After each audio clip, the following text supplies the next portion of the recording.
cewek nae arep mayak kon. Ya wes, assalamualaikum warahmatullahi wabarakatuh. Ketemu lagi teman-teman.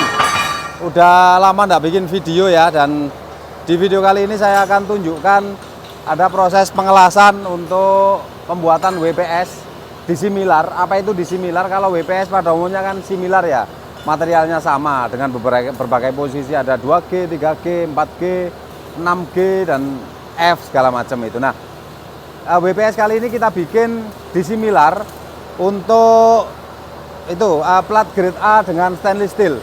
Tujuannya apa? Udah saya sebutkan kemarin di video saya di Tok itu bahwa pembuatan WPS disimilar ini banyak sekali sebenarnya, cuma di pembangunan kapal ini hanya ada beberapa komponen, salah satunya yaitu kemudi ya. Jadi tongkat kemudi itu terbuat dari bahan stainless steel seperti ini. Jadi di sini ada banyak shaft stainless ya. Itu yang sana itu untuk kemudi, dia bahannya stainless. Nah, kemudi itu tongkat kemudinya dia ada yang menggunakan stainless dan ada yang menggunakan plat pipa baja biasa, atau bukan pipa, sorry, shaft baja biasa. Nah, karena di sini kami selalu menggunakan stainless atas bawah, jadi ada upper rudder stock dan ada lower rudder stock. Kita semuanya menggunakan stainless. Yang pertama yaitu stainless dihubungkan dengan daun kemudi. Kemudian kalau kalian kurang jelas dengan penjelasan saya, kalian bisa nonton video saya tentang rudder stock atau kemudi di video lainnya. Nah, pengelasan antara daun kemudi dengan tongkat kemudi itu ada disimilar, yaitu plat grade A, plat biasa dengan stainless steel. Begitu juga dengan kopling. Koplingnya di bagian pemegang antara kemudi atas dan kemudi bawah. Nah, ini ada kopling ini. Kemudi atas dan kemudi bawah, tongkat kemudi atas dan tongkat kemudi bawah maksudnya ya. Itu ada menggunakan kopling yang berbahan baja. Jadi baja bertemu dengan stainless steel. Makanya kita perlu buat prosedur pengelasan untuk dua material tersebut. Nah, di sini akan saya coba tunjukkan kira-kira pengelasannya posisi apa dan kenapa posisi itu gitu ya. Nanti akan saya jelaskan. Selamat menyaksikan. Nah, tuh. WPS-nya sudah approve kelas preliminary ya, preliminary WPS-nya. Kemudian ini kita bikin test piece-nya kemarin. Test piece-nya itu dari dua bahan yang berbeda. Seperti yang saya jelaskan di awal tadi, disimilar itu untuk pengelasan dua material yang berbeda. Di situ ada stainless steel dan ada grade A. Ya, grade A, dan itu tebelnya 25 mili. Pak, kenapa menggunakan tebel sekali? Karena kopling itu mungkin bisa 30 mili, bisa 40 mili, dan ini batasannya bisa sampai 50 mili. Jadi 12 nanti bisa dipakai untuk plat dengan ketebalan 16 sampai 50 mili. Untuk di atas itu, di atas 50 mili udah enggak bisa pakai WPS ini. Dia harus ada WPS lain yang mengaplikasikan pemanasan awal atau preheating gitu. Kalau ini belum ada preheating ya. Jadi posisi pengelasannya horizontal seperti ini. Nah, ini stainless yang bawah dan yang atas yang bawah ini plat biasa, yang atas stainless. Tuh. Hah? Arep diputar. Ben apa?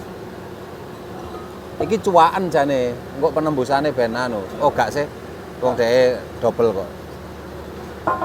Nah, gitu. Ya, dan ini kita bevel. Kita bevel seperti biasa ya, di bevel 2 mili standar bevelan ini. Dan ini weldernya untuk WPS. Nanti dia otomatis dapat sertifikat. Oke. Lalu pertanyaannya, Pak, kenapa posisinya 2G? Sedangkan kalau kita ngelas itu bisa kita las dengan kondisi downhand misalnya. Ya enggak masalah, jadi kita ambil maksimumnya ya. Pada saat aplikasi kita bisa las downhand, dan ada kemungkinan posisi yang paling jelek pada saat pengelasan rudder stock itu adalah 2G atau 3G, tapi kita aplikasikan 2G gitu. Jadi 2G oke, otomatis 1G oke. Nah, misalnya kita buat posisi WPS-nya 1G atau downhand ya, maka ketika ada pengelasan yang tidak bisa dilakukan dengan posisi downhand itu tidak bisa diterima ya. Dia harus membuat WPS yang 2G gitu. Makanya kita buat 2G yang otomatis 1G bisa tercover. Seperti itu, Rek ya. Oke, jadi ini persiapan untuk pengelasan 2G horizontal, dan nanti akan saya tunjukkan proses pengelasannya. Nah, ini ada Bang Dodi jelek ini. Siapa? Wih, yo. Diawasi sama surveyor kelas juga itu. Pak Bone tuh. Ya, bukan hanya kita sendiri tapi diawasi sama surveyor kelas itu. Ya. Terkenal mari ngono arek iki. Nah, ini kawat laser ya. Niko, mereknya Niko. NSN 309 ya, dan ini tertulis dia untuk disimilar, tak tunjukin ya, dia ada keterangan disimilar, jadi memang untuk disimilar itu tuh. Nah itu goyang-goyang rek, disimilar steel and clad steel itu sejenis ya, salah satunya stainless steel itu. Dan arusnya, kalau mau tahu arusnya dia ini antara 120 sampai 170. Tapi nanti aplikasinya berapa kita lihat, enaknya weldernya melakukan pengelasan nanti. Ya. E30916 JIS ya. Oke ya, sambil nunggu preparation, bahasanya keren preparation, terus siap-siap lah rek ya. Karena banyak yang harus disiapkan untuk proses pengelasan itu. Nah, sambil nunggu itu saya akan coba jelaskan. Mungkin nanti akan sedikit dengan coret-coretan, tapi di sini kita akan bahas mengenai pengujian-pengujiannya. Yang pertama yaitu pengujian NDT atau non destruktif. Dan NDT sendiri itu sebenarnya banyak sekali. Cuma di sini diminta yaitu dua, yaitu radiografi dengan penetran ya. Ya Pak Surveyor ya. Malu-malu Pak Surveyor ya. Radiografi dan penetran. Radiografi itu X-ray. Jadi tujuan X-ray itu apa sih? Untuk mengetahui cacat telas di dalam. Kalau misalnya kita visual kan tidak kelihatan, misalnya ada tidak penetrasinya tidak maksimal atau mungkin ada crack di dalam, itu kita tidak tahu. Nah, dilakukan radiografi itu tadi dengan memanfaatkan sinar X ya, X-ray itu. Itu ada nanti hasilnya berupa film seperti kita dulu, zaman-zaman dulu waktu foto belum ada kamera ini ya, digital, ada klisenya. Nah, klisenya itu bisa menunjukkan daerah yang retak atau misalnya ada lubang di dalam las-lasan. Itu pengujian NDT pertama. Lalu pengujian NDT kedua yaitu penetran. Sama-sama untuk mengetahui cacat las, baik crack maupun lubang maupun apapun, tapi kalau penetran ini untuk mendeteksi crack yang sampai ke permukaan. Karena prosesnya yaitu kita semprot dengan penetran ya, kemudian kita semprot lagi dengan developer. Ya bener ya, developer ya, supaya penetran tadi itu muncul ketika ada yang masuk ke dalam crack atau cacat las yang ada di pengelasan itu. Jadi dua non destruktif test itu kita laksanakan sebelum dilakukan destruktif test. Ngono kira-kira Pak ya. Sama secara garis besar gitu. Ya secara garis besar aja. Nggak usah terlalu mendetail. Kalau mau mendetail sekolah WI rek gitu. WI atau WE ya. Ya wes. Wes siap ya. Aja ndelok langsung rek. Bismillah. Engko aku kena gitar maneh kaya wingi. Indonesia apa Arab iki? Le Indonesia saka kiri ke kanan. Le Arab saka kanan ke kiri. Indonesia iki. Indonesia ya, ya wes. Nah, kita mulai pengisian. Dan kita akan catat kecepatannya dengan video ini. Jadi kita akan rekam terus sampai dia selesai satu kawat las. Kira-kira dapat berapa senti. Oke. Dan kita akan lihat penembusannya juga nanti.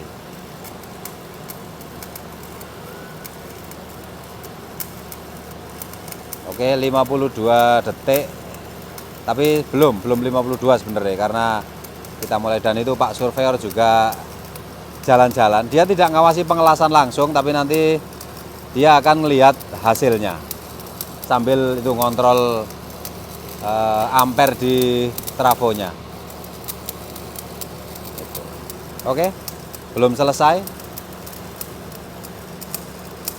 Tuahan sama ndelok las-lasan gak ada kacamata ngono, Pak. Wis kebiasaan ngelas ya. Kene sih iso anu bitor kaya wingi. 1,5 menit Oke, selesai 1 kawat las 1,5 menit dan kita akan ukur Pak meteran Pak.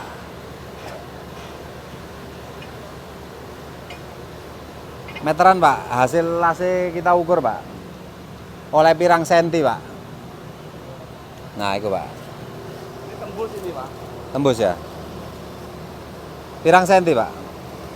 1 kawat las waktunya sekitar 1,5 menit dapat 15 senti ya. 15 senti untuk pengisian karena dia belum digoyang. Kalau nanti keping baru agak digoyang sedikit mungkin lebih pendek. Oke lanjut. Saya coba kasih gambaran sedikit tentang penetran dan juga radiografi ya. Jadi kalau misalnya ada las, ini ada material las ya, material las. Nah, kemudian kita las di sini. Nah, kalau penetran itu cacat lasnya dari permukaan, misalnya ada cacat las begini. Nah, ini kita semprot disemprot ya dengan cairan yang namanya itu penetran ya, penetran. Kalau ada cacat las, penetran ini akan masuk ke dalam sini. Ya. Kok modelnya kok mumpluk ngene rek. Akan masuk ke dalam sini dan setelah itu kita cleaner, penetran selesai, kita cleaner, kita biarkan beberapa saat, lalu kita semprot lagi developer dia untuk menarik cairan yang masuk ke dalam lubang ini tadi ya, lubang ini tadi dia akan ketarik dan melebar ke cairan yang kita semprotkan itu ya. Kalian jangan ngeres ya, dibayangkan aneh-aneh ya. Itu untuk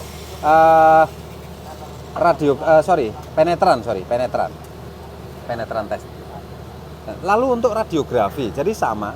Radiografi itu sama ketika ada material uji yang kita las, kemudian cacatnya hanya di dalam saja gini. Cacatnya hanya di dalam saja seperti ini.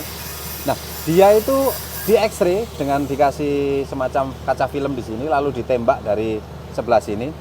Itu dia akan diketahui kira-kira ada cacat di dalam atau tidak. Itu untuk radiografi atau X-ray itu tadi, ya. Oke, lalu kita lanjut yang destruktif test. Jadi selain ada NDT, ada juga DT. Dan DT ini sendiri juga banyak macamnya ya. Cuma untuk di WPS kali ini itu hanya ada impact, bending, kemudian tarik, lalu makro. Bro, pengujiannya apa? Impact, bending, tarik, makro, terus apa mana? Ikut tok ya? Impact, bending, tarik, makro. Saya akan jelaskan satu-satu. Impact itu seperti apa dan tujuannya apa. Nah, kita di sini. Jadi impact itu ada semacam penjepit, ada nanti hasil las-lasan kita, ya hasil las-lasan kita akan dipotong kecil-kecil ya, seperti ini. Kemudian ini dijepit, lalu di sini ada semacam bandul, ya bandul yang ada ininya, nah, bandul. Kemudian bandul ini ditarik dengan frekuensi atau amplitudo, apa namanya, simpangan tertentu, bukan amplitudo ya, simpangan tertentu, dan dia akan dipakai untuk menghantam ini sehingga ini patah. Lalu di sini akan dilihat hasil patahan itu tadi, dan itu orang yang sudah certified yang bisa melakukan atau menganalisa hasil patahan dari proses impact ini tadi. Ini adalah dipakai untuk mengetahui kekerasan atau kualitas dari las-lasan itu. Lalu yang berikutnya yaitu bending, ada tes piece-nya kita potong segini, dan ini las-lasannya kalau kita pandang dari samping itu begini. Ini ada hasil las-lasannya. Kemudian kita tekuk ke arah sini dan ke arah sini. Ya, di bending. Bending ini tujuannya bisa balik arah ya, bisa ke sini, bisa ke sini. Itu tujuannya untuk mengetahui kekuatan dari sambungan las ini. Jadi misalnya kalau dia ditekuk dan masih bagus, artinya dia tidak ada crack, maka dinyatakan bagus. Ketika ditekuk kemudian dia pecah, nah itu harus dikaji ulang. Seperti itu untuk tekuk atau bending. Nah, sekarang ada pengujian yang namanya uji tarik, sama test piece-nya sama dengan impact ini, agak besar sedikit ya, dengan bentuk seperti ini. Nah, gini. Ini ada hasil las-lasan. Nah, ini seperti ini. Kemudian ditarik. Nah, ini tujuannya untuk mengetahui elastisitas dan yield-nya. Ya, tegangannya dia di tegangan berapa dia patah. seperti itu. Sorry ya, agak turun tadi. Nah, seperti ini bentuknya. Nah, seperti ini. Bentuk tes piece untuk pengujian tarik itu tadi. Lalu yang terakhir makro. Pengujian makro itu ada hasil lasan begini, ya, hasil las begini. Kemudian ini dipotong lalu dibersihkan lalu difoto makro. Dia akan diketahui perbedaan antara base material dan hasil las-lasnya atau kampuh lasnya. Dan itu tujuannya untuk mengetahui apakah ada cacat di dalam sini dengan foto makro yang sangat detail sekali. Bahkan sampai pori-porinya kelihatan. Seperti itu, Rek. Nah, ini kita lihat welder satu lagi, Mas Herdi. Jangan dilihat langsung ya las-lasannya ya. Kok sudur mana loh. Lek Pak iki biasa Pak iki lho. Kacamatane warna putih lho, DKB. Kacamatane warna putih. Nah, ini kita lihat ya. Dia mulai ngelas tadi. Sampai nanti selesai satu kawat las kita akan catat waktunya dan berapa senti dia panjangnya. Ini kan digoyang, Pak.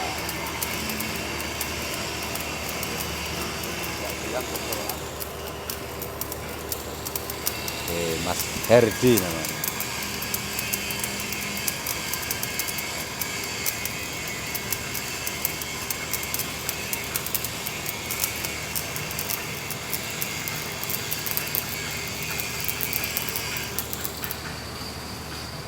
Wes Mas, sak kawat Mas. Dawane pira Pak? Padha ta? 15 ya? Oh ya wes. Oke. Itu kita lihat Mas Herdi. Jadi sudah kedua ya. Sudah pengelasan kedua dan itu sudah hampir habis, sekitar 30 cm sudah terlas. Nah, itu dilas ujungnya supaya pertemuan antara las yang lama dan yang baru itu bagus. Di gerenda, sorry bukan dilas, di gerenda ujungnya itu. Nah, dia masih belum buang tai lasnya, orang bilang tai las.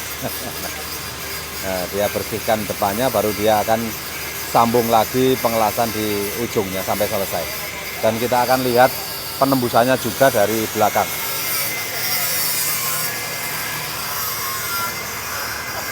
Tuh. Ya. Jadi kalau penembusan bagus itu juga bisa dilihat dari tai lasnya. Dia tidak ada melebar-melebar, itu ada satu itu aja. Satu itu ya yang agak melebar itu. Nah, itu. Yang lainnya bagus. Ya, yang lainnya bagus. Tuh. Tembusannya kita lihat. Wah. Palu ketok kau. Coba palu ketok Coba, kalau Pak.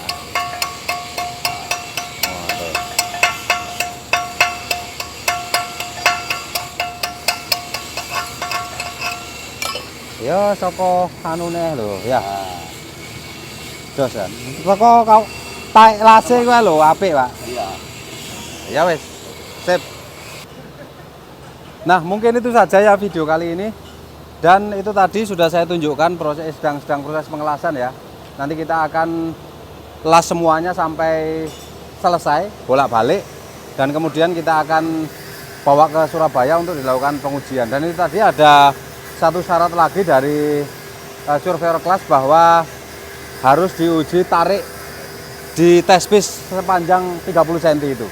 Ya, diuji destruktif, ditarik sampai dia patah. Itu nanti tujuannya apa, dan untuk lebih detailnya lagi mengenai tujuan-tujuan pengujian itu nanti akan kita bahas di Surabaya sekaligus dengan penguji tariknya atau penguji destruktif dan non destruktifnya ya.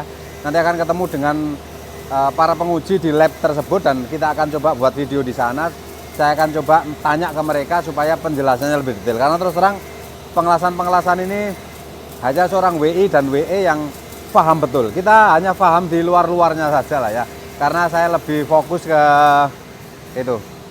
Saya dari dulu lebih suka ke desain-desain, jadi untuk menjelaskan yang detail-detail mengenai pengelasan, mengenai listrik itu ya permukaan dan agak masuk sedikit lah tahu. Tapi kalau untuk yang detail sekali itu semuanya ada ahlinya masing-masing. Ya wes Rek ya. Itu saja video kali ini. Kalau ada pertanyaan silahkan tanyakan di kolom komentar. Dan terima kasih. Meskipun video saya terakhir ini tidak ada yang nonton, tapi mudah-mudahan yang nonton itu adalah orang-orang yang memang suka di bidang ini dan sedang sekolah atau sedang belajar di bidang perkapalan. Terima kasih. Assalamualaikum warahmatullahi wabarakatuh.